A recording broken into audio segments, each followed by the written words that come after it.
And we're live.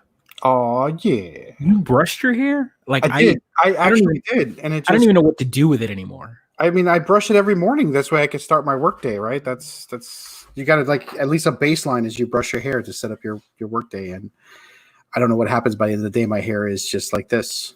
I had to like I wet it and then threw my headphones on to hold it down because it was like this high, and it was just like some wild bird was just living in my hair. Like, I'm just angry. Welcome to the show, Anastasia. Hey, with Tim, friend of the show. Thanks for coming on. Yep. Welcome to the Mid-Geek Crisis, Crisis, episode 77. Let's kick this off right. We've got we have some content. We have some sort of content. Geeks of Rage. Yeah. Streets of Rage. Let's go.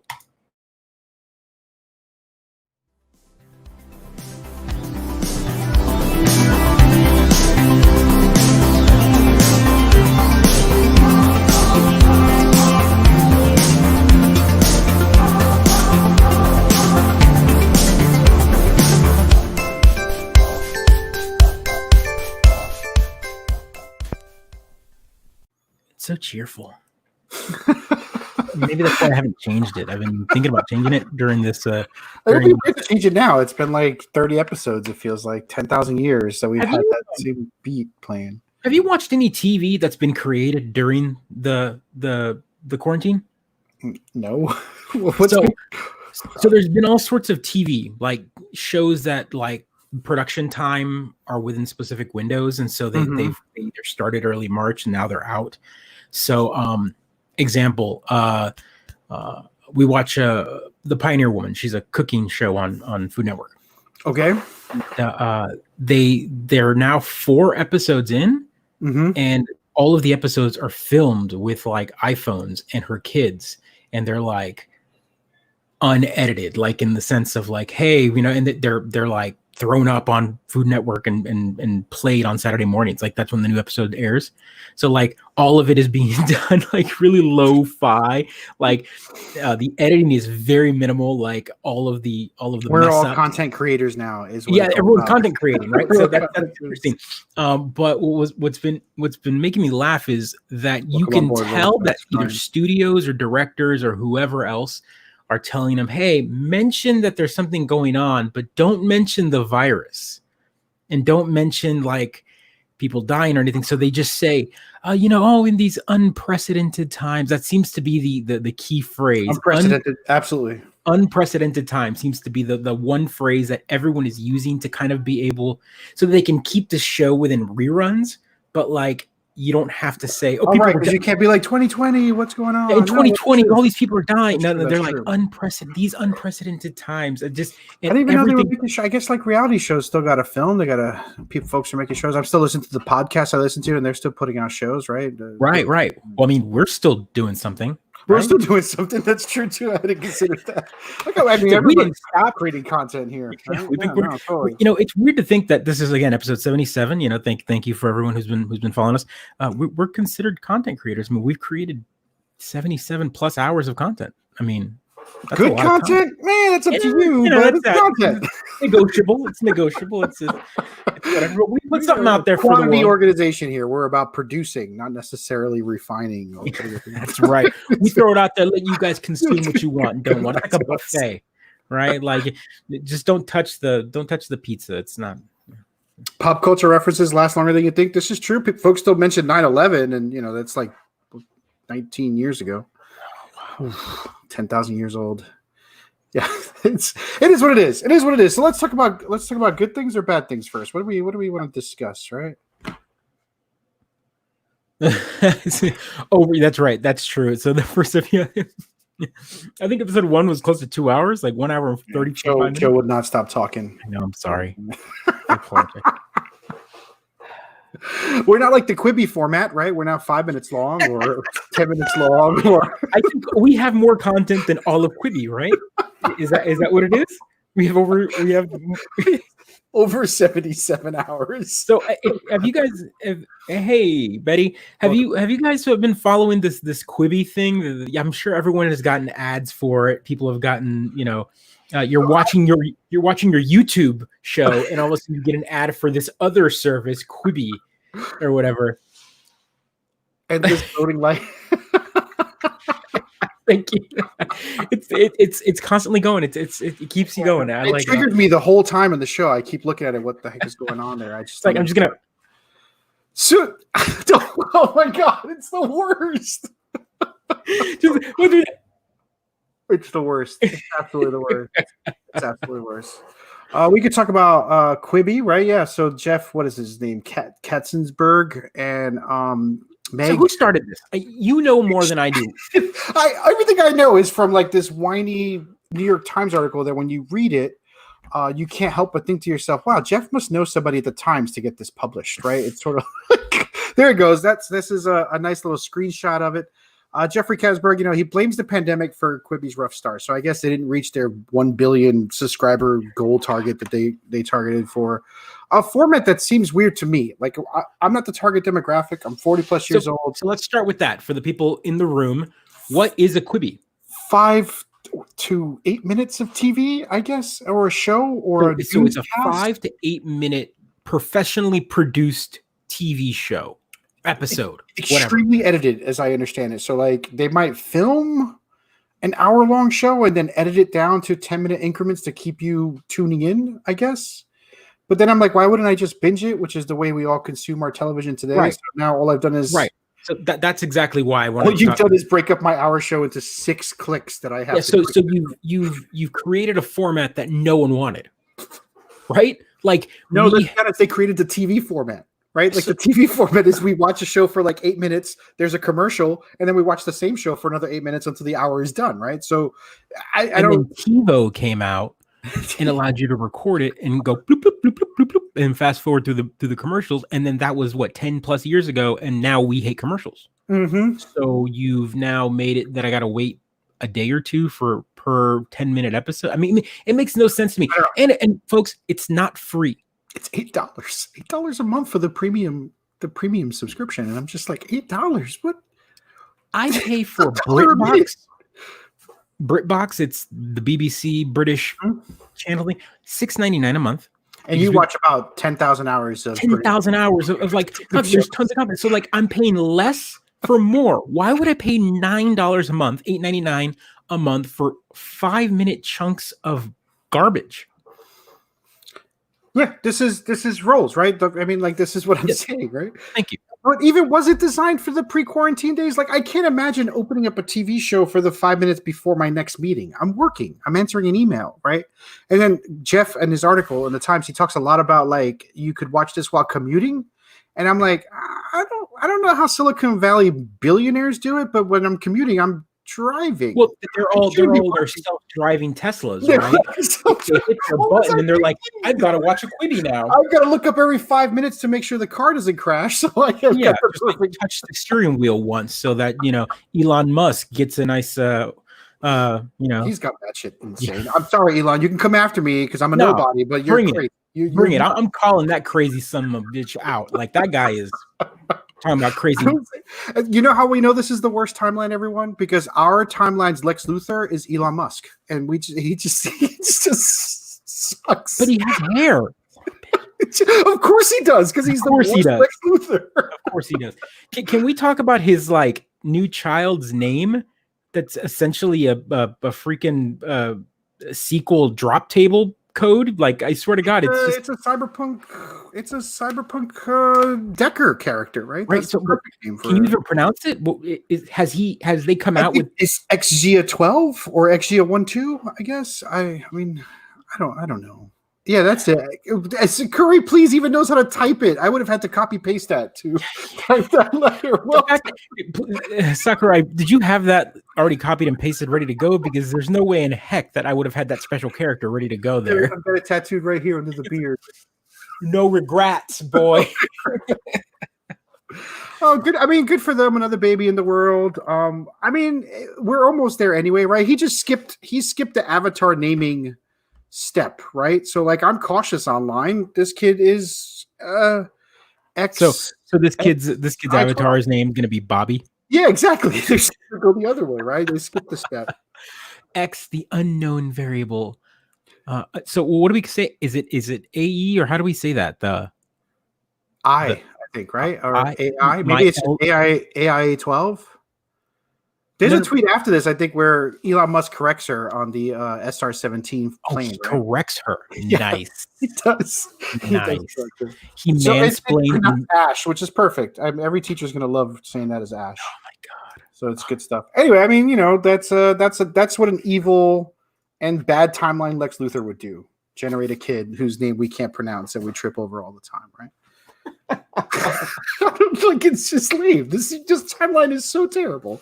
That's where we are. So back to the Quibi real quick. So the article alone, just the headline says that he blames the pandemic for this, when all I can think about in my head is the fact that all we have is time on our hands.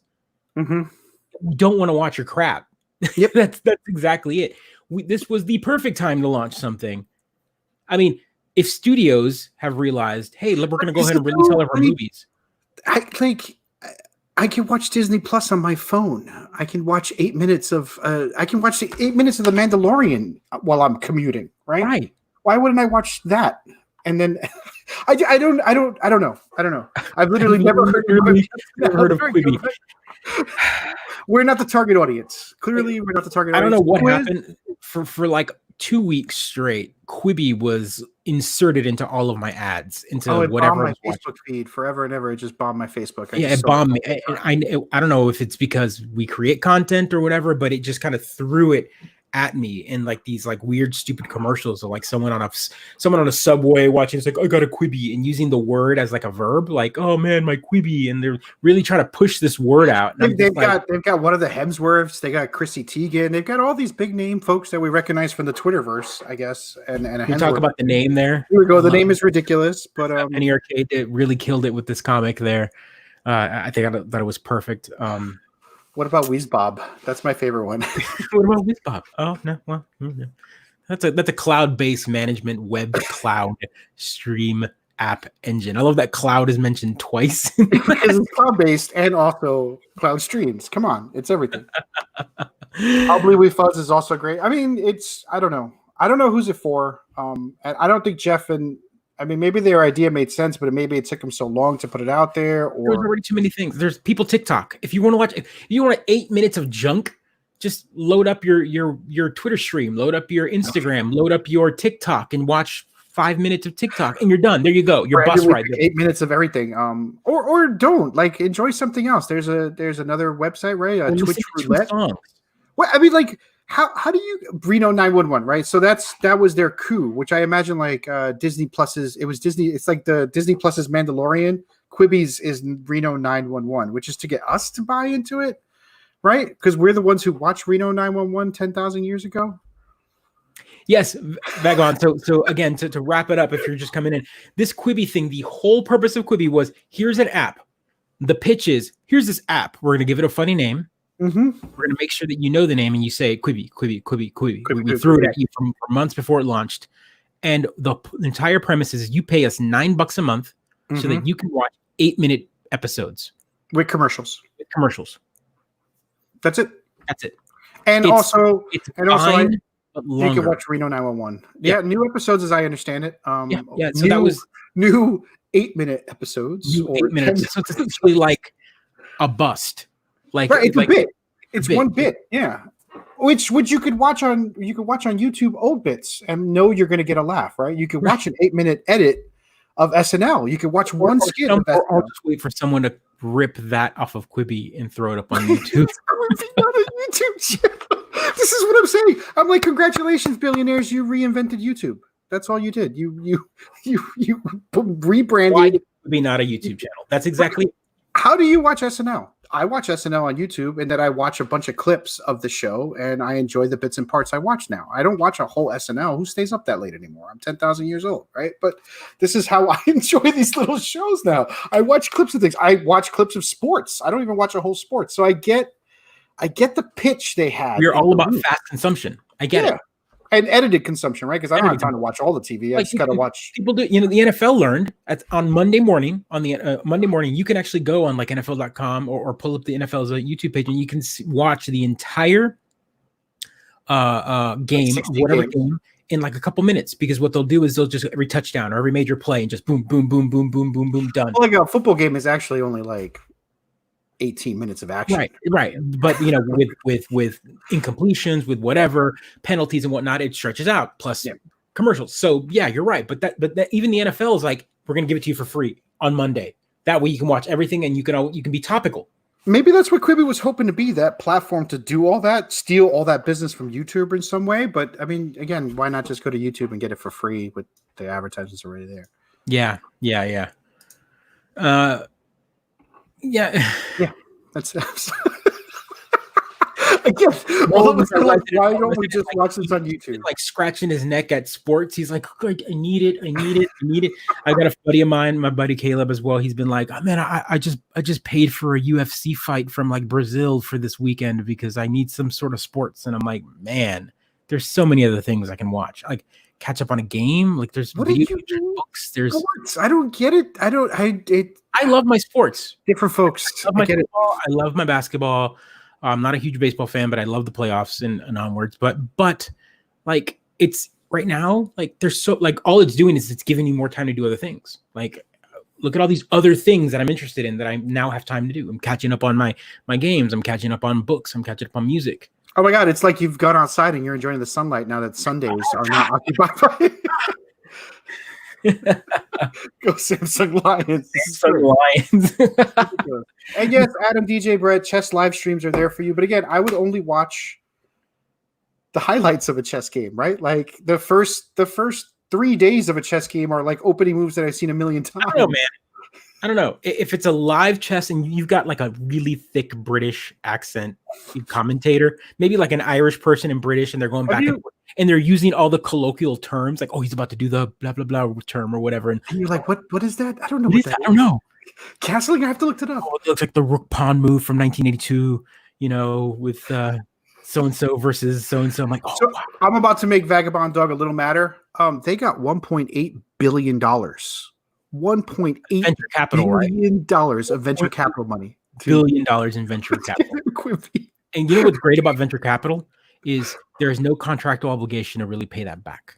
No, it's just thanks for the free money. I'm going to try this. I'm going to try to make your money back. But if I don't, I don't. I'd watch that. I mean, I'd watch darts. Can we watch darts? That's a lot of social distancing, right? If you have the dartboards on either side. Is that what we're calling it? The other person may then throw the dart at him? The players like 6 feet apart. They go back, they get their pints, they come back, they throw the dart, they come back. Exactly. I watch. Why don't we? Let's broadcast darts from our basements. I've got enough space to have a regulation dartboard back there. Axe throwing? Can we do the axe throwing thing? No axe throwing. Come on. There's nothing wrong with that. Throw the axe. It's a bigger dart. Bananas. What games are you playing right now? What games am I playing right now? Yeah, what games are you playing? Man, so I am. Animal Crossing, right? Right. That's like the ever-changing. I ran through Streets of Rage a couple times again. Just to kind of complete that. We can't beat the Zangief boss. My daughter and I, we keep playing that boss over and over again. Is that his name? I don't. He's got the red eyes. He's angry. Yeah, you unlock him when you beat him. He becomes hard, and getting to him is already a slog at the basic level. And the level that you play. I'm not gonna lie, my daughter's not very good. She's 6. She doesn't do the combos. She doesn't do the supers. She doesn't. She goes up to the boss and presses the superpower until her life is gone, and then loses. Like that's what she does. She doesn't realize. Yeah, okay, I get it. And I'm like, every time you use that, you lose your life. And she's like, it looks cool. I'm like, you're right. It does. I can't. I'll just carry us through this level like I've done all the other ones. Carry us. How do you trash talk your 6-year-old? That's how I do it. So let me pull it up here. The game that I'm gonna plug a game because I'm really interested in. Where'd my mouse go? Where'd my mouse go? It's dead. It's in your hand, dude. But it's not moving anywhere. What's going floating on? In the back screen? What are we bringing up? We got a producer for this stuff, man. What are we not paying this person for? I don't know. What are we not? So I want to talk about Virtuaverse. It's a game that it's been in production for about 4 years. The developers kind of threw it up there. Yeah, there it is. It just came out today, actually, and it's right up my alley. If you want to maximize that for me, it's a point and click adventure kind of game. It's cyberpunk. We talked about cyberpunk kind of yesterday, last week. Kind of the big craze and whatnot. But it's it's right up there. I mean, the art. I'll be honest, I never heard of this game, but I was reading about it, and it looks like the kind of cyberpunk game I wanted to play. Right, like 2077 to be. Yeah, well, I didn't want to name the other game, but I'm just saying I didn't want to compare the two. They're doing two different things with the genre, but I'm like, oh, this looks like what I want to play. Right. I mean, it's beautiful. It's all pixel art. It reminds me of the old Scum games, the old LucasArts point and click games, but it's just came out today, and it's been 4+ years in production, so that'll tell you how much. Oh my gosh, was it kickstarted? I don't think so. I don't think they were a Kickstarter. I think they just decided to start it up with their friends and just kind of caught media attention early on. And so awesome. There it is. The music was right there. I was like, wow, this music is really good right up front.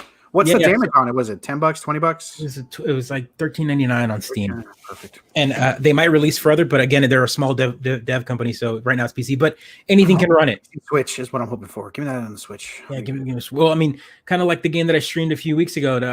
What is it? 198X. That's another kind of cyberpunky 80s style game that again was right on Switch, and it was like a 20-30 minute game. I ran through the entire storyline. It kind of told the story. So, yeah, so I'm going to be playing that this week for sure. Awesome. I mean, that's fantastic. I mean, Animal Crossing is for me. I'm back into Division Deep now. I'm really enjoying. I've noticed you a lot more than. I don't know. There's something about the virus and the post-apocalyptic world that is now appealing to me. Whereas before it was too much of an off. Now I'm like, well, this is our life now. Let me enjoy this game. And then I tried that socialist game. What was the name of it again? The one that came up on. Last week. It's on the Switch. What is it called here? I'm pretty sure we'll pull it up in a second. But yes, it's the social so you play as a socialist and you like do the riots and whatnot, right? It's Tonight We Riot. That's it. Tonight We Riot. Yeah, Tonight We Riot. So it's an interesting game, right? In that it's got the pixels. It's clearly an indie game. It's got the right amount of. It's like a mob game, right? So it's like a. It's like a Street Fighter type game, or Streets of Rage type game, where you walk through a level and you just beat them up. But you got a crowd with you, and you have to avoid obstacles and all sorts of stuff. It doesn't have much meat on the bones from a socialism perspective, right? I mean, really, you go through the levels and you fight capitalism, and there's some jokes about how destructive capitalism is, and there's a couple of there's the Haymarket stuff. There's a couple of things there that are neat, but it's not really. I don't know. I was expecting more of an overt socialist message, much like many of the games we play have overt capitalist messages. But for whatever it was, $12, $20, whatever I paid for it, it wasn't that bad. I don't know about it being revolutionary, but it was a nice way to pass some time, absentmindedly, as you kind of. How long is the game? I haven't beaten it yet, and I would say maybe like 3 hours based on how much levels we have there. It was. I don't think it was not paid for it. Not so socialist after all. So, capitalist of a game. We can talk about socialism being a political thing and not an economic thing if you want. But like, really, $15 is just the right price for it. If you want to talk about another viewpoint, I find it interesting that the amount of violence against heavily armored police analogs, right? And the developer had an interesting things to say about that. I won't repeat it here, but it's essentially like, hey, if you're going to riot, you've got to fight police. The police are going to be the ones who are going to beat your heads in if you're rioting anyway. So, I don't know. It was all right, and it's fun. I mean, this is the gameplay, right? It's got some neat ideas. It's got some neat mob tactics. It's all about trying to get as many of your workers through the levels as you can. And it's got a couple political. Yeah, it's got some jokes about capitalism that I appreciated. You sort of laugh out loud at a few of them. But it isn't as deep as I thought it was going to be, right? It's no. So does the game believe in itself, or is it a parody of socialism?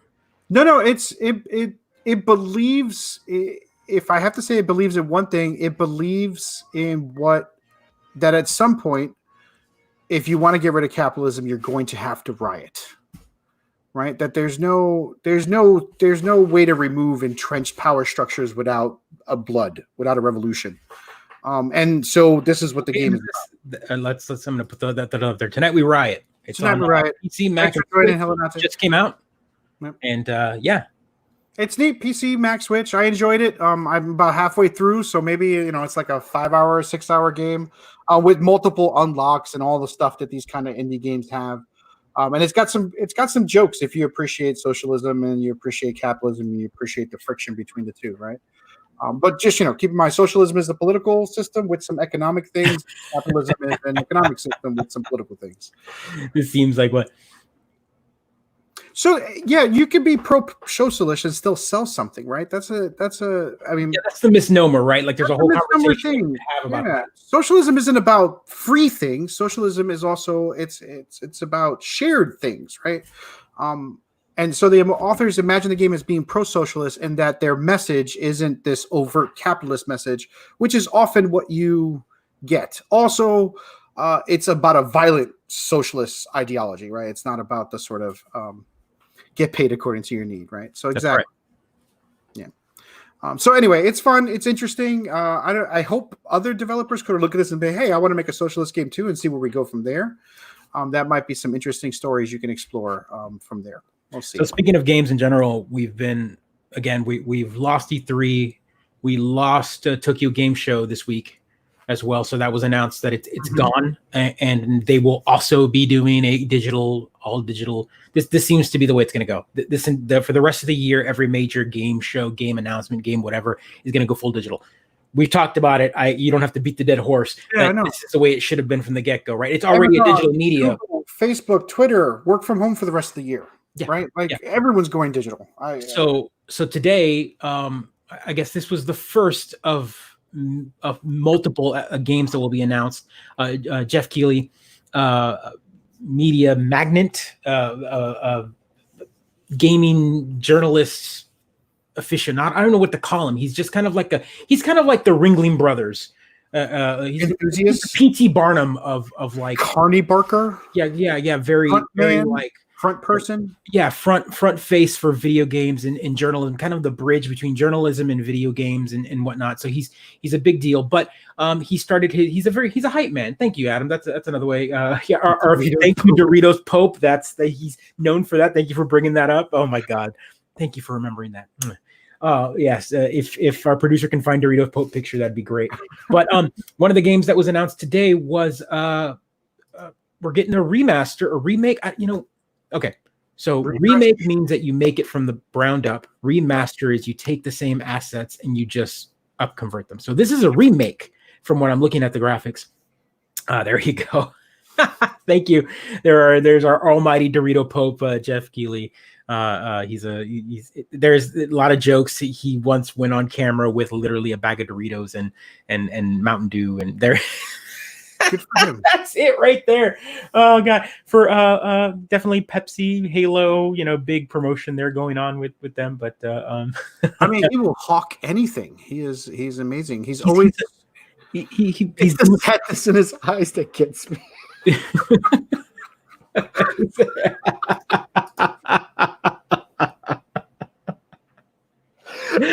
Oh, thank you. Yes. He's very straight faced. He's holding that professional face the entire time. And I mean, he looks like the bastard child of Justin Timberlake and Zuckerberg. Like that face is so dead but handsome. It's like a weird.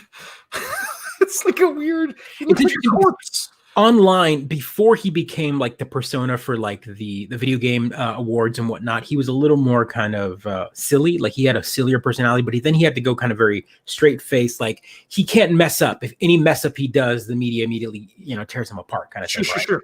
Or even if he's not messing up, we're tearing him apart. Yeah, right. So now he's very stone faced. So when anyone kind of like acts silly in his presence or whatnot, he's gonna be the one he does the Ryan Seacrest. Or the Anderson Cooper, like they're just very like, okay, all right, we'll go back to you. Let's cut this way, and that kind of thing. He's just very keeping it real, keeping it very straight face. But anywho, he's doing a summer of games fest. I guess what it's summer games fest. I don't summer fest of games, whatever. He decided to make his own E3 online. He was just like, I'm going to do my own thing. I'm going to be a news reporter. Because he's such a big name in video games, all these companies were like, hey, let's announce through him. And one of the big ones, was today was the announcement for Tony Hawk. Pro Skater 1 and 2 will be coming, launching on September 4th. So it'll be, it looks phenomenal. Feel free to full screen that bad boy. Is this the actual 1 and 2 games, updated, remastered? Completely assets. Like you can see that they'll do some comparison shots of what it looked like and what it looks like now. I mean, they've taken all assets, they've redone the entire game. So I'm hoping they didn't like that's what it looked like before. That's what it looks like now. Like that's not a reskin.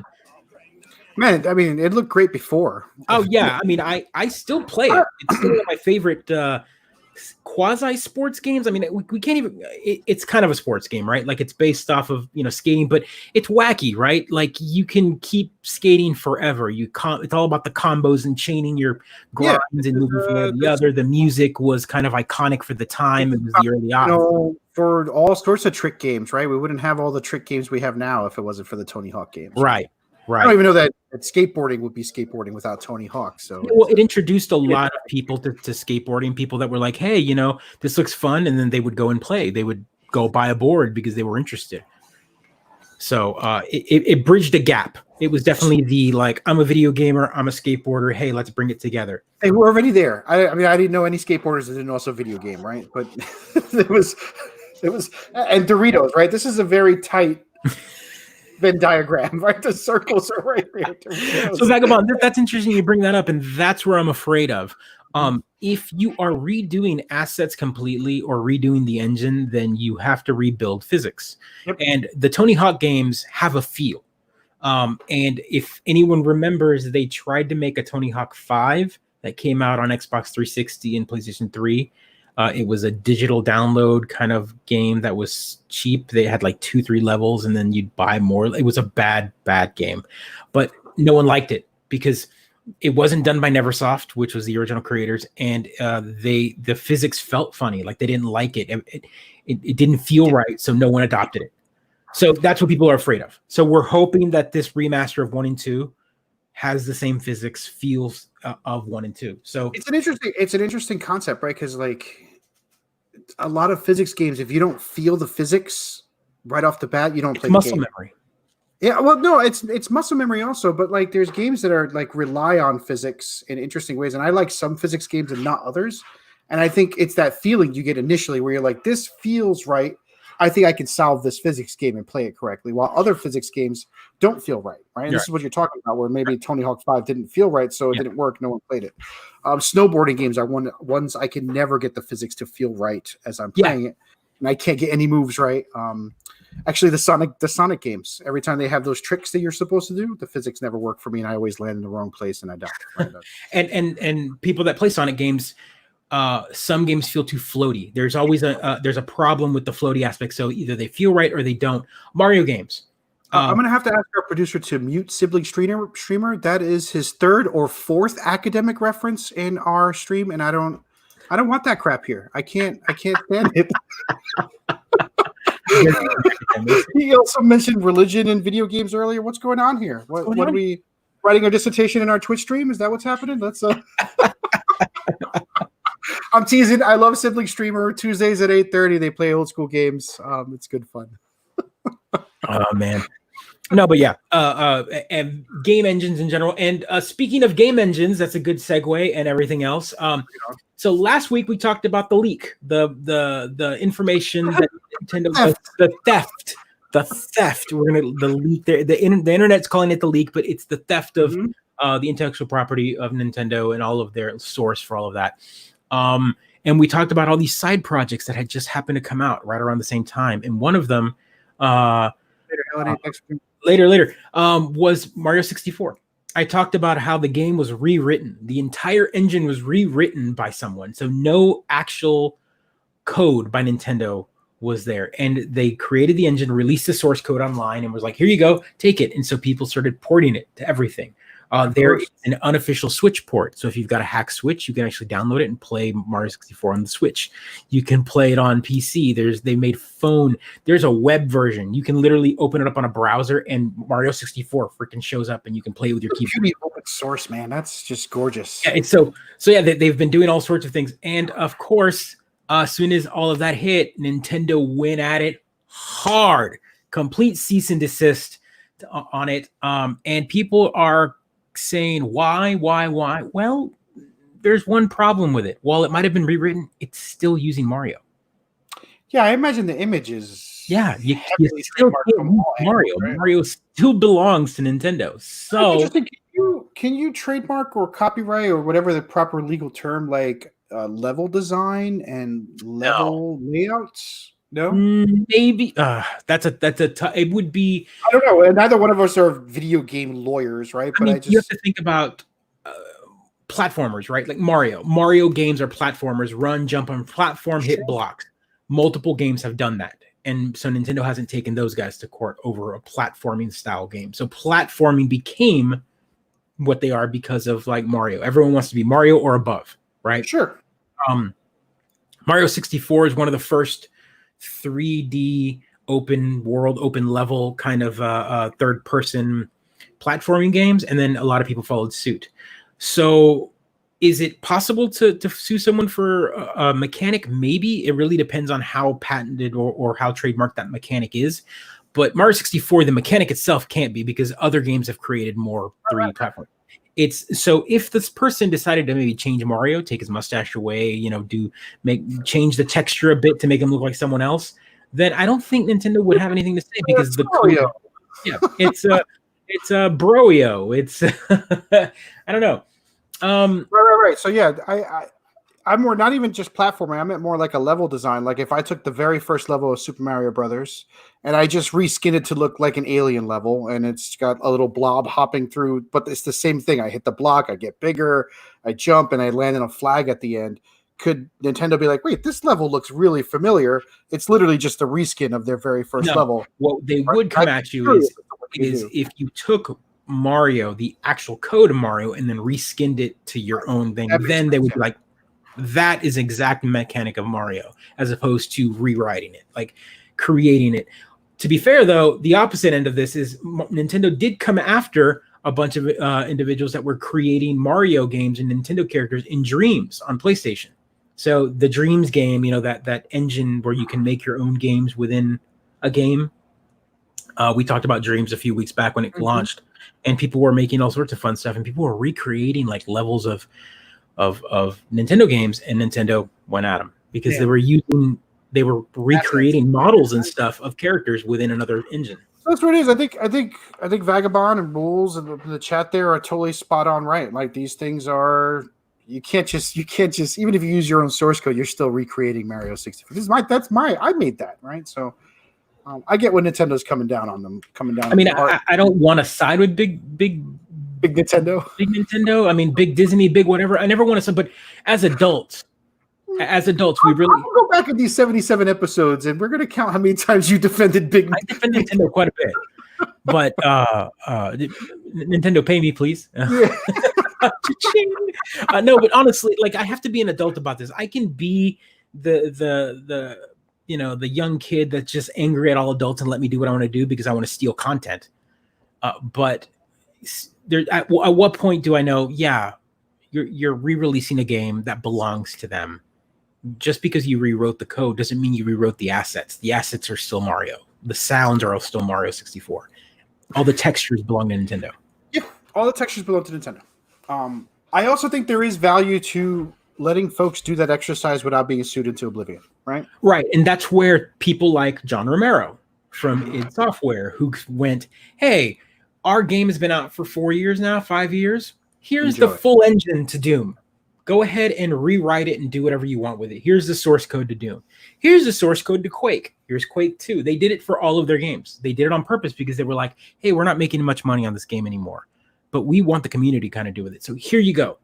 Lucas, as crazy as he is, George Lucas, very early on made it so that fans could take clips of Star Wars and 30-second clips and use it for like academic work and fan base and use lightsabers and whatnot without being sued.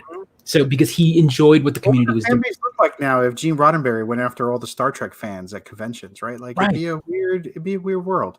And then I mean, obviously you can't, but what if we could remake the Harry Potter films in our own vision, right? What if we can redo them in our own way? What if there's parody law can take effect, right? This is the stuff that I'm always. Wouldn't it be cool if we remade things or was allowed to remake things to match up to modern times? We're remaking Dune. Why wouldn't everyone be allowed to remake things, right? So it's interesting, sibling. So the zombie trademark, right? So that doesn't happen that often. That's a big one. Big Dumbo, Big Mick. That's right. So Romero, zombies, but at the same time, I listened to a great podcast about a year ago about zombies and how they predate all of that. Like there's cultural, like the word zombie comes from like different cultures and whatnot, and so like, yeah, it's just a couple racial things going on there as well, right? Right. Oh yeah, very much so. Yeah, thank you. So yeah. But welcome to McDowell's. I'm with the Big Mick. Absolutely. That's exactly it. Like there's parody rules and you can only skirt it so much before companies are going to come down on you and protect their intellectual property. That's the only way lawyers got to justify their jobs, right? They got to figure out ways to sue people so other lawyers can stay. It's job creation is what it is. But I think I think I should go out and play Mario 64 in this source code format, right? Because it's out there and there's no putting the genie back in the bottle. No, it's out there. Nintendo can sue everyone and their mother, but it's going to be out there over and over again forever and ever. Yeah. Exciting. And not for Nintendo, I guess. Although maybe they should release their own official version, or they did. Is there a Mario 64 I could play on my Switch? Not yet. This is the dumb thing that they're doing. They're holding on to their content and then they're suing people for doing what they need to play content that's great. Give us what we want. That's capitalism, right? Give us what we want and pay you money for it. God. I think it's Jesus. Where do we draw the line from capitalism to just I don't even know what we call it. Is it like hoardism? Like we just want it because we want it? Like it's not, we already had it, but we want it again. It's called depression. And the only way we can fill the deep hole of emotions we have is with stuff, dude. Like that's it. Fair enough. That's it. Come on, man. That's why we're like, oh, look at a Humble Bumble. He's 400 games I'm never going to play, but it's only $10. And so that's why you and sometimes me buy these things, right? We look at our empire of things we can't ever do. Look at all my pretty things that I don't touch. Pretty things that I don't touch. I'm looking at my desk right now. I'm like, oh shit. I've got some stuff too. I'm guilty of that. I mean, you can see the Dwarven Forge, but I play with that a lot. But I've got like 75 board games in that room that, because of social distancing, I don't play at all. Right. So is that the only reason? Like, also, did people come over all the time to play them, or did y'all just play D&D? Like I'm just let's call it what it is. To be fair, I wound up enjoying D&D more than playing board games with folks, and I kept trying to fit board games into my schedule because your life gets busy. But we have a friend up here who had a board game night every Thursday that was off to a good start, and then we had to socially distance, and that was that. What do you think? My collection is complete. There you go. I love it. That's what. Here we are at the Mid-Geek Crisis, making the deep cut references. And Little Mermaid is based off of a story that is not owned by Disney, by the way, folks. Just putting that out there. I find it hilarious that if you were to make a Disney, like a Little Mermaid reference with like red hair and whatnot, Disney would sue you. But then they also took the story that was in what is it, the royalty-free fairy tale, and then redid it.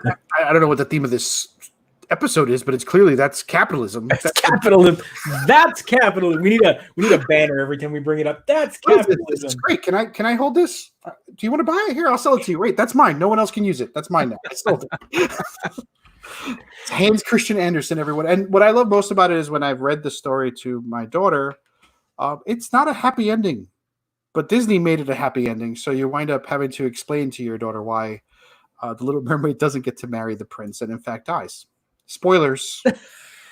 Little Mermaid dies at the end of Little Mermaid in the story. Is that what happens? Dude, yes, that is exactly what happens because doesn't she turn into like seafoam? Yes, she turns because she doesn't want to kill the prince's wife, which is the only way she can keep living. Yeah, it's dark. It's dark. But fairy tales are usually that dark. Brothers Grimm, yeah, it's Brothers Grimm dark. Yes, it's Christian Andersen, Brothers Grimm dark. It's good stuff. Should bring that one up to speed. There's a lot of stuff like that for sure. Mm-hmm. Man. So what are you doing? What's been? How's the Sunday gaming been going? It's good. I mean, Roll20's tough, man. I'm like you look at screens all day for work, you look at screens all day for pleasure, and then you do some more screens for D&D, right? It's exhausting to run screens all the time. And as a DM on Roll20, I mean, watching people do it online, I'm like, wow, these folks are pros. They really know how to run a D&D game on Roll20 amazingly. Because when I do it, I'm literally like, how do I roll again? How do I do this? How do I do this? And I know people program macros and all that good stuff, but I can only do about 2.5 hours now before I'm wiped by 11 o'clock. Like I'm done. We used to go to 11:30, 11:45 sometimes, but you don't get the same energy. You don't get the same traction and joy as you do when you do it in person. So I know we're all doing it online, right? And I hope that like once, I'm looking forward to I'm going to use this term, right? The orgy of affection that's going to occur when we can finally see each other in meet space, right? Because I think like just being in the same room together was going to create so much joy for all of us, and that's I'm really looking forward to that. I don't know if I'm going to get there, but it's hard. It's hard to play D&D online. Is there a part of you though that's like enjoying this? No, I'm not even enjoying the fact that 10 years ago, like younger Cautious was like, yeah, we're boned. This is the way the world is going to end, like this. He was right. I'm not even enjoying that. I'm not even enjoying the fact that like the darkest and worst timeline is unfolding before me. And I knew it would. And here we are living it. I'm not even enjoying that. I thought I would at least enjoy that where I'm like, man, this is exactly what I thought would happen. And here we are. I'm not enjoying. Literally, I'm not enjoying anything. I'm trying to find joy trying to find joy, and I'm not enjoying anything. I mean, but this isn't therapy. Is this therapy? Maybe this is therapy. I don't know. But there's an ending site, right? New York is on the. It's killing me. Yeah, it's killing us all.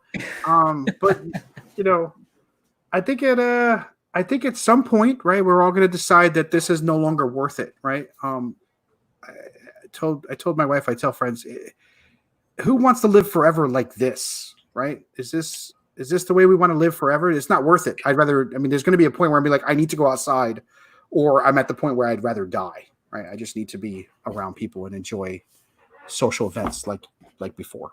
You have to make that choice at some point. Yeah, you gotta trust other families. You gotta trust your neighbors again. Like it's a weird thing to cross the street when you see people. Let's talk about the good things here. Like, I have definitely been relying on it's all the good stuff. 2020. So there's been some I want to talk about some good things about all of this because there have been like some community things that have changed. A good example is local community pages, people helping each other out. I saw a lot of like, hey, I can't find this at the store. Does anyone have any kind of thing? And then going, yeah, I do have some, and kind of barter trading. I saw a lot of like weird, like, and I say weird just because it's things that didn't happen haven't happened in a while. I think they did. I think you just notice them now. I mean, folks were good to each other before. Folks shot up parks before, right? Like we did both things before. I mean, not to reference, but we did both things before. It's just that now we can't even leave the house for fear of death, right? Like that's a weird. Before we could at least leave the house. Now we have the fear, which I think changes everything. But it's also like, I mean, there's the horrible statistic, right? Like, what is it? This March was the first March in like 15 years that there wasn't like a school shooting. Right. And I feel like I read that statistic, and then like 2 days later we had a mass shooting in Canada, and like 2 days after that we had one in like Texas. Right. I mean, I don't. Like, couldn't we at least pause this? Anyway, I don't. Good things. Lots of folks playing D&D. A lot of people creating content online. Like some of the TikToks, some of the clever TikToks, some of the clever YouTube, some of the people tweeting about this experience are amazing. Animal Crossing, the sort of worldwide joint therapy that's occurring on this amazing video game and this amazing platform that Nintendo has provided for all of us to just like pleasantly garden. I'm really loving playing this game with my daughter. Right, she comes to me with stories. We have great times. I got lawn gnomes, garden gnomes, and now I hide them around the island for her to find. And so it's like a little hide and seek game. When she's playing, she can go find them, and I can go do other stuff. Like it's a good time we're having. She's like, "Oh, this one was so easy to find, Daddy." So we're doing this fun things because like she doesn't have a kid to play with. Are you burying them? I'm not burying them yet. That's advanced. I'm just hiding behind trees. Okay, just want to know that you can later, bury. I'll tell her like, yeah, I can bury stuff. I know. Yeah, my youngest has been playing it a lot. He's got his own island, and my wife has got hers, and I've got mine. And he visits, so he'll say, "Hey, can I come visit tonight before bed?" And sure. So he'll sit on the bed. He'll pull out the Switch, and then he'll fly over to her island, and they'll trade. He brings a present, and he's like, I made sure to wrap it. It's got to be wrapped. It's like, Mommy, did you wrap? Make sure you wrap it before you give it to me. Same thing. She mails me gifts and they're always wrapped. It's adorable. I'm like, and I think about like, I see that I just throw it in front of her house. I'm just like, here. Like, here's a table. It's just a little leaf in front of her house. I'm like, oh, I left you a leaf in front of the house. Yeah, the wife and me last night, like, right, she came to visit my island, and she was like, "Oh, you have this," and I was like, "Here, I've got like 6 bamboo. Go ahead and take it." And so she harvested bamboo. I gave her some cash, because she needed some extra, and I was like, "Here you go." And she went and sold stuff at my store, and it was just nice. It was just it's weird. It's like, but it's cool. It's in a very different way. Not saying we wouldn't have done this without this, but the game has made it pleasant. The environment that we are right now is pleasant. That said, the world is reopening in a weird way. The states are starting to open up. Restaurants are starting to open. Well, not everything. Just there's things that are starting to roll out slowly, as it was going to be. That was kind of the nature of it. But I don't know. I won't say that I've enjoyed it, but I have say that I've enjoyed aspects of it. There have been some things that I'm not going to forget. Yeah, you enjoy where you can. I've enjoyed aspects of it for sure. I'm exaggerating on some things for comedic effect, therapeutic effects, whatever. There's been some things. You know what I really enjoy? Commiserate. I really love working from home. I'm sorry, everybody in the office, if you watch this. I really love working from home. I do. I don't know why anyone has to do it any other way. I love working from home. It's the best. My cousin in Mexico. I know what that says. Salúdame en español. Okay, bueno, aquí está bien. ¿Cómo estás? ¿Cómo estás, primo? Please activate your SAP buttons.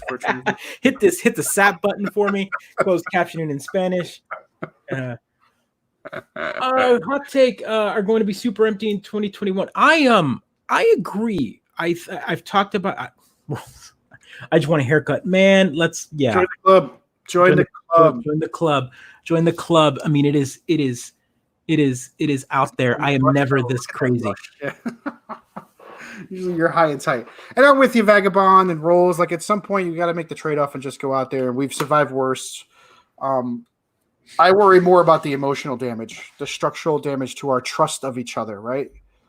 Even I, who like wants to trust everyone nearby, I'm always like, oh, I can't get within 6 feet of people. It's a weird feeling that you gotta manage and navigate, and that might be the world we live in for 4 or 5 months more. Oh yeah. We just need to come to the conclusion that masks will be forever. You know what we're bringing back though? Drive-ins. Oh yeah, let's get that drive-in business going. New York, the state of New York is now they officially announced that drive-ins are allowed to be open. Drive-ins are open, and for the 5 or 6 young kids watching, drive-ins is where you actually drive your car to a parking lot and you watch a movie on a big screen outdoors. Used to be you bring in a speaker into your car, or you have to tune into it on your radio. Huffing CO2 with your friends and family. I've been to a few drive-ins in my life. I'm sorry, I'm watching a movie here on my phone. Not a Quibi? You're not watching a Quibi? 5 minutes. I'm having a Quibi break. I was taking a Quibi. I'm talking to young people. Millennials don't have cars. Millennials are like 30. No, you can sharing. A Vagabond. If you're a millennial, you can just Uber. Uber to the drive-in. Uber to the drive-in, and then the guy's like, "Do I drop you off?" No. I'm paying for the entire hour and a half. Now you're gonna watch the movie. Come on the back seat. I forgot chips. That's a millennial. So awesome. Actually, be the Uber guy. I'm like, yeah. Just charge me. Here's an extra $50. You know, just stay here. I'm gonna watch. Let's just watch the. We're gonna watch. We're gonna watch. This weekend. Scoob is coming out. Another kids movie will be out. Something that was supposed to be out in theaters will now be. I saw that. Yeah. Video on demand, and I'm excited. The kids are excited. I'm gonna buy it. I'm gonna buy the movie. You know, give them money because I was gonna go to the theater anyway. And I'm going to double down and put money where my mouth is, where I said that if a movie that I really wanted to see was going to come out at home, I will buy it because that's what I want. I want studios to know that when this is all over, that this method of streaming of video on demand needs to stick around. Yep. For parents, for people, I just think it's a better. I would rather pay $40 for this Scoob movie day one than drag my kids, you know, kicking and screaming and have other kids ruin the experience, you know? So, but yeah, I'm going to buy it and I'm going to throw it up on the backyard. Ruining the experience, Joe. Come on. You're a kid. It's part of the experience. But, I'm excited for it. I was excited for this Scoob movie when the trailer first came out, and we're getting another Scooby-Doo reimagining, remake. I think Scooby-Doo might be the franchise that Warner Brothers / Hanna-Barbera has redone the most. I don't get it.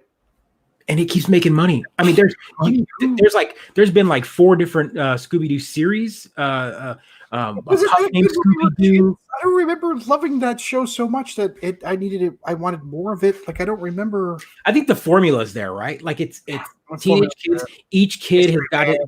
You've got the hippie, Edie, you know, like hungry, you know, non-jock. You've got a dog. Come before or after Scooby-Doo, right? Like. That's the thing, that you've got each of the individual character. Was that we have that now in everything we watch, right? So did Scooby-Doo start that? How do we?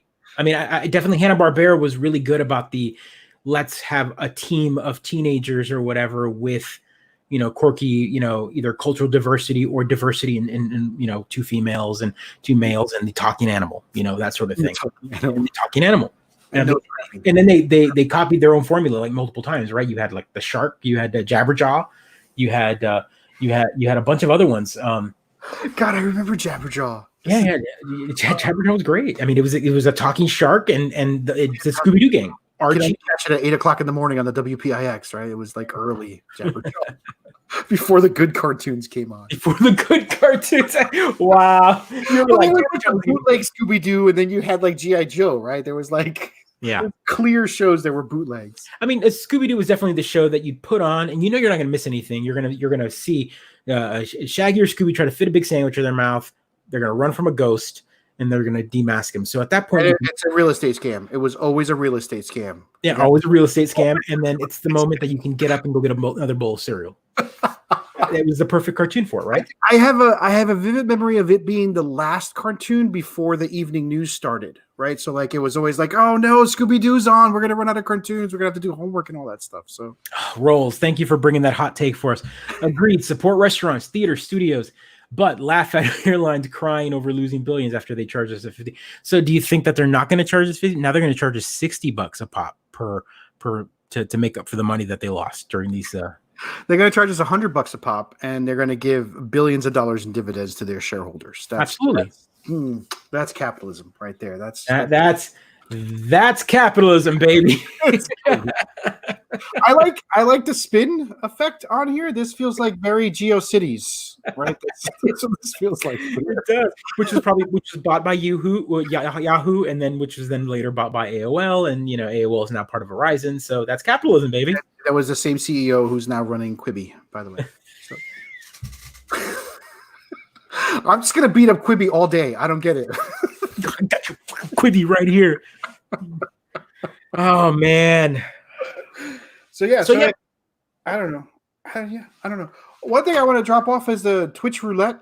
Right? Is that something? Yeah, let's talk about that real quick. I was going to talk about someone that passed away, but we'll talk about that another day. It's Twitch roulette, guys. You should just check it out. So, isn't it? You pick a game, or you filter by game or a genre. You get some low viewer I guess not super many people watching. You might get some random artists, which I guess we're watching right now. Yeah. It's just like it's basically, hey, just catch a stream that no one else is watching, or catch a stream with only a couple viewers. And that's kind of the point, right? It's bottom of the list. Yeah. Bottom of the list, a Twitch. So it allows you to pick a game and see if they're making some content. And sure enough, we wouldn't even show up on there because I don't even know how we're not filtered by games. I mean, Rose, I think literally look up Twitch Roulette and enjoy, right? This might be a fun way to find other folks out there. Also, it's better than Quibi, right? Like, just go out there and enjoy some content creators who aren't being enjoyed instead of watching a billionaire waste $1.8 billion. Like, which would you rather do, right? Just make a choice here. Drying his tears with his stacks of money. What is New York Times? I don't understand this piece. Doesn't matter. Yeah, it is pretty cool, right? It's not chat roulette, which is dangerous in its own way. It's Twitch roulette, which depends on your mood. It depends on your mood. Never in the mood. Never. I don't Bad. That's terrible. Don't kink shame me. You can tell it's getting late. Don't kink shame me. All right, dude. There we go. I love you. Don't worry about it. We're here. We're right there. No judgment. Oh man. All right. So we're an hour in, but usually when we kind of slow down, I think that's it for now. I'm gonna come back this week with some streaming. Did anyone catch the stream that I did on Wednesday? I did a funky 3-camera setup. Did you like that? Dope. I only watched the first half before I fell asleep. That's fine. It was nuts though. The 3-camera angles. It's sort of neat. I mean, the part that filled me with anxiety, and I think that's why I looked away and then fell asleep, was when you started cutting into the plastic. Right. No, totally. Face. I didn't cut myself. I didn't break a couple blades though. It wasn't. I wasn't afraid of you cutting yourself because that's part of the do it yourself, right? If you don't submit blood to the object, you have. Yeah, I did. There definitely was one small. One small drop. It was that feeling of being like, but you can't undo this. Like, if he's just diving right in there, cutting, trying to show it on the camera. I'm like, what happens if you break that case? Then you have to get another case. What do you? Yeah, you're just like, whatever. It's great. I like that attitude. That's the commitment, right? Of doing any type of. I will share some more projects real quick that I've got on board. Rose, I'm with Rose on this one. When you couldn't find your tools, I was like, "Where's the cursing? What is this?" I mean, I'm here for the do-it-yourself headbanging. Where did I put the X-Acto knife? I'm like, I was watching some again. My YouTube subscription list is pretty out there with multiple things from DIY to cooking to video gaming and whatnot. And Adam Savage has been doing some great stuff. Adam Savage from Mythbusters. He's got a great channel. Go follow him, please. He deserves all the likes he wants. But what's great is he's been doing a lot of kind of what I've been doing, kind of projects while at home, getting through all sorts. He built a model of an Ecto-1 in a couple days and showed it and went through it and did all the weathering and whatnot because he is Adam Savage. But one of the great things is today's episode, he was talking about an apron. He was talking about why he wears an apron, and he was exactly that. He was like, when I worked at ILM, I always had my calipers and my my whatever certain tools, and I would always drop it somewhere and walk off. And so using and I was like, man, an apron. That's what I want. So now I'm thinking about it. So I'm gonna shop or find a way to make one. It's a giant pocket protector, and it's very. It is. It's like the Geek Maker pocket protector, but being able to have certain tools that I'm using just on me, being able to go done with the screwdriver. Let me go let me go just put it right there, and I'll be done. And that way, next week I expect you to be wearing your work apron, your do-it-yourself apron. Yeah. Pretty neat. So I'll share real quick. So one of the things that I've been working on is a couple of mods. So I've shared this early when I got it. This is the this right here is the Retro Flag. It's a company called Retro Flag. They made it's kind of an all-in-one super easy case. You buy, this is what you get. It's a Game Boy pretty much, but with extra buttons and whatnot. And there's nothing in it. All it is a screen, and the purpose of it is you get this little cassette part. Mm-hmm. Inside of it is a $5 Raspberry Pi. And you basically drop the Raspberry Pi in there, drop your SD card in it, and then when you click it in, it interfaces with all of the buttons and all of that. And so now you've got a a Raspberry Pi handheld. Oh my gosh. Right. So this is what you bought with the kit. Like it's like a $65 kit. You buy this and then you spend $5 and then buy an SD card and then, that's it. And then you go online and they give you instructions on how to build your own image and put your own games on it. So that's a way for them to, again, intellectual property. It might look like Game Boy, but it's not. Parody, whatever, The buttons are just the right distance apart. I can already tell they're kind of tilted a little bit. Yeah, they're there and they're not. So it's different enough. And then it's got extra buttons on the back. But so that's pretty neat. But the downside of this is using a Raspberry Pi Zero, which is kind of low power. It's not very powerful. So a guy based out of Taiwan upgraded the board, made a new board for the inside of this so that you can drop a Raspberry Pi 3, which is a lot more powerful, 4 cores and whatnot. So this little board now goes into a new little case that he provides. Do you take the old one and pull it out, or do you just get a new case? It's a whole different cartridge. So the cartridge is actually a little taller. So he made a different shell that's injection molded and everything, and you drop it in here, and it interfaces the same way. It'll interface with the entire shell, and you now have a more powerful. And you play more systems, more games, less lag. Up to PlayStation. Right, but I mean, that's what it's for, right? It's a pocket. It's meant to carry around. So it's a handheld. So it's a pretty neat project. I'll be posting about it later on. Man. And the 3-camera view is fantastic. It really blows up the whole scene. Yeah, I thought it was neat. I feel like you need one that zooms in a little more. Yeah, definitely. The one that was above needed to be zoomed in a little more, and I'll figure it out. Great. For sure. I did like that I had the phone one here, so if I wanted to show something, I could go, "Oh, look, check it out," and then like pull it up right onto the phone. And no, it was great. It was a sweet setup. We just need our volunteer producer to be there so he can switch the screens up for you. It'd be neat to go full screen on one of them for that. Well, actually, it'd be nice to have someone on stream kind of just in my ear and talking and kind of bantering while I'm working, and so that way they can kind of control that. So yeah, it'd be kind of neat to do that. Absolutely. You should do something like that, man. You should on the channel go on a live stream and paint a mini. So you guys, I should. I need to motivate to actually paint a miniature is what I need to do. I know you've got minis, man. You've got tons of minis. I've got minis. It's true. I've got Streets of Rage to you don't even need to show your face. Just turn the camera. I'm just saying, like you can't do multiple. So let me.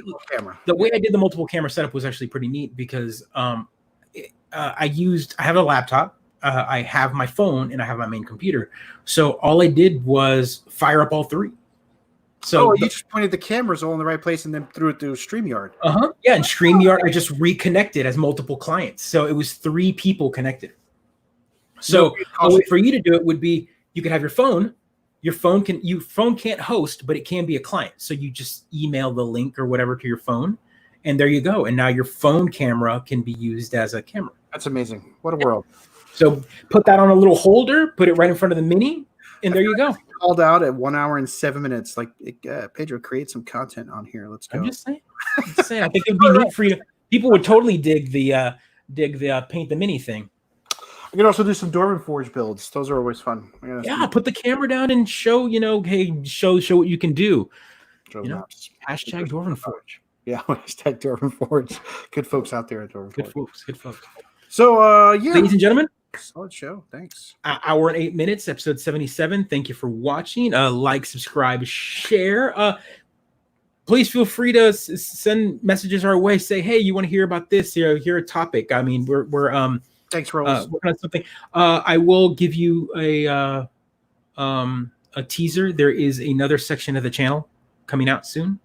It'll be an offshoot part of the channel. I will give you the name of it right now.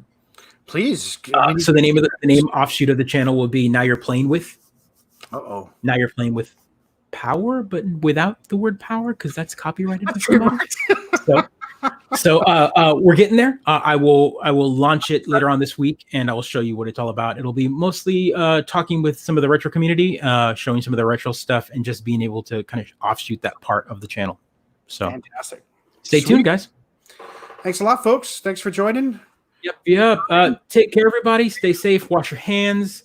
If your state is opening up, consume a little bit. Consume, because that's capitalist, baby. Take care, everybody. Take care, everybody. Be kind.